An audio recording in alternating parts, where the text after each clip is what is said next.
And the same applies to the spouse. You know you love them, but you need to say it again and again. Like we got to the food moments ago, and you need to say this food is, mashallah, it's really, really great. Even if the salt is a little bit more. Because sometimes, as I was saying, she spends so much time bringing it in front of us, and we are worried about how it's smelling, number one. And number two is we say, as we taste it, the salt is too much, no? Salt is too much, no? What are you talking about? She just looks at you and her face flops.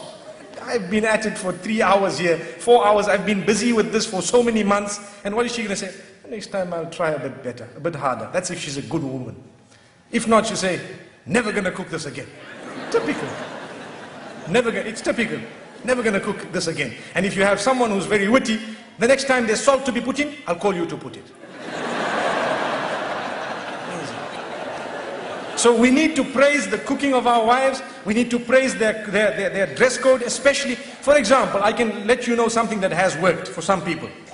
Where you find some women, you know, they don't like to dress appropriately. So the husband sometimes wants to tell them something. There are 2, 3 ways of doing it. You can either say, this is very bad, I don't want you to wear this. And you know, you might have a response. But if you want a response from the heart, what you do is, you tell them, the other dress looked much better than this. You see, so you are praising one thing, and that praise is not there when the other thing is there.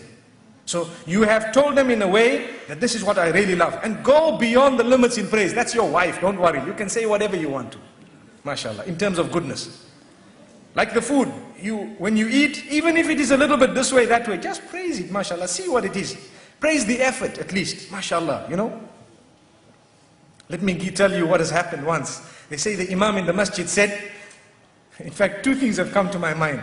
The Imam in the masjid said, you need to praise the cooking of your wife, just like I said now. So the man went home and he had this meal and he was looking at it and looking at his wife and smiling and all happy, mashallah, and excited and everything. And when he finished, he says, oh, it was awesome. And the wife says, what?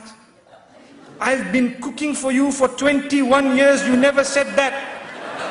Today when the food came from the neighbor, you want to say it was awesome.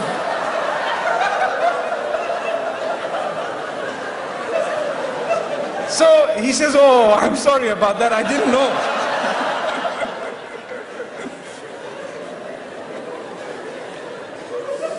It's like the other one, the Imam, he was telling the people, you know, he gave them advice in the masjid about their wives, that look, you need to do this and do that. So the man goes home very happy. He tells his wife, darling, I'd like to carry you today. Oh, wow. Oh, I hope I'm not too heavy, darling. You know. So anyway, he carries his wife, mashallah, and he's carrying. What makes you do this, my beloved? What's happening here? Oh, the Imam told us, go home and carry your burdens, mashallah. You're carrying my burden, mashallah. Allahu Akbar.